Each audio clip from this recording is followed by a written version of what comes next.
Hello football fans, and welcome back to the channel. Today we're rewinding the clock all the way back to 1950. The world was just beginning to heal, and after a 12-year hiatus due to World War II, the most prestigious tournament in football was finally back.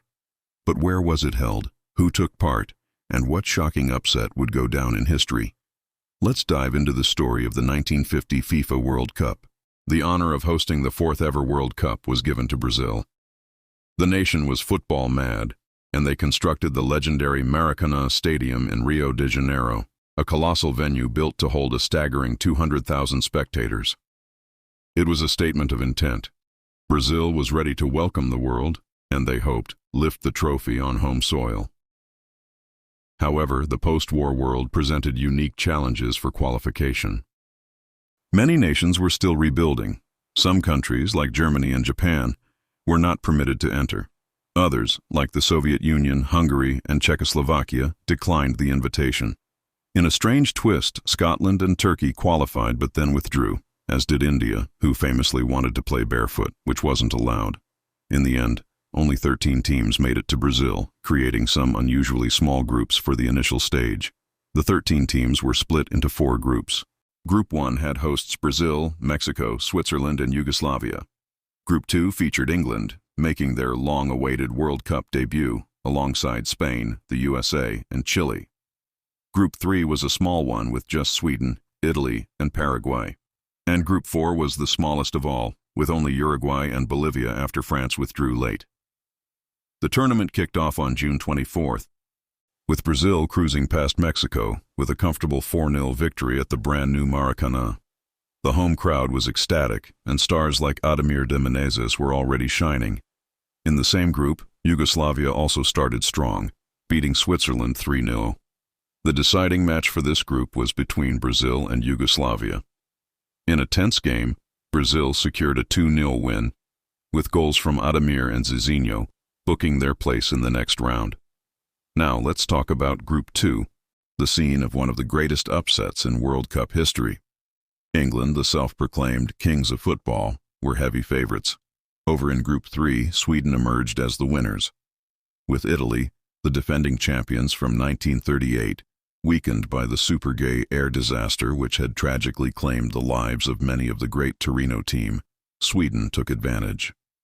They beat Italy 3-2 in a thrilling opener, and then drew with Paraguay to secure their spot in the final stage. And in the two-team Group 4, it was a straightforward affair.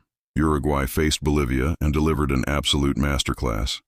They hammered the Bolivians 8-0, with Oscar Miguez scoring a hat-trick.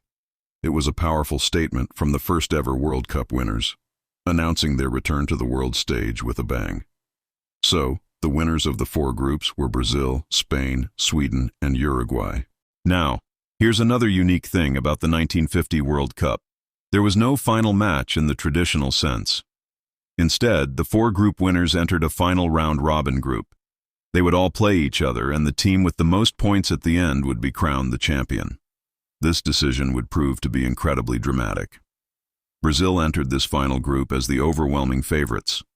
The team was playing scintillating, attacking football, and the home crowd was behind them every step of the way. Their first match was against Sweden, and they put on a dazzling display, thrashing the Swedes 7-1. Ademir scored 4 goals, taking his tournament tally to new heights. The whole of Brazil was in a state of euphoria. Meanwhile, Uruguay and Spain played out a hard-fought 2-2 draw. This result meant Brazil was already in a commanding position. In the next set of fixtures, the hosts continued their rampage. They faced Spain and demolished them 6-1. The Maracanazo was a festival of noise and color. Brazil just looked unstoppable. Uruguay, on the other hand, had to fight tooth and nail for a narrow 3-2 victory over Sweden, coming from behind to snatch the win in the final minutes. So it all came down to the final day. Brazil had 4 points, and Uruguay had 3. Spain and Sweden were out of contention. Brazil only needed a draw against Uruguay in the final match to become world champions. The match, held at the Maracanazo, wasn't officially a final, but everyone knew it was. The entire country was already celebrating. Newspapers printed headlines declaring Brazil the champions before the game had even been played. A victory carnival was prepared. On July 16, 1950, An official crowd of 173,150 people, though many believe it was over 200,000, packed into the stadium. The atmosphere was electric. Brazil started strong, and just after halftime, Friaza scored to give them a 1-0 lead. The stadium erupted. The trophy was theirs, surely.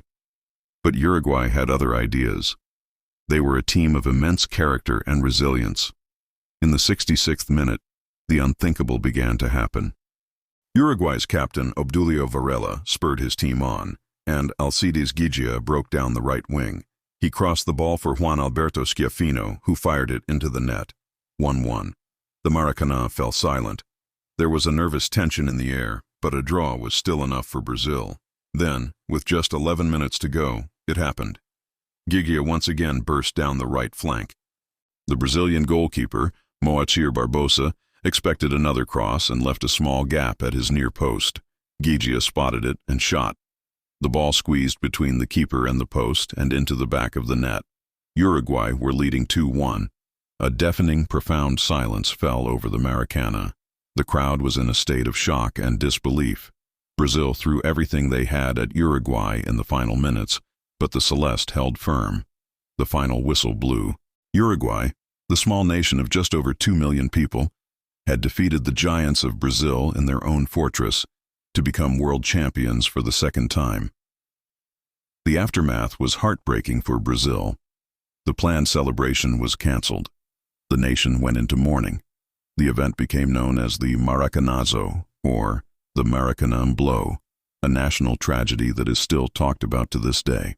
The goalkeeper, Barbosa, was unfairly blamed for the defeat and was ostracized for the rest of his life. For Uruguay, it was their greatest triumph, a testament to their fighting spirit and courage. The players, especially Gigia, who scored the winning goal, became national heroes forever.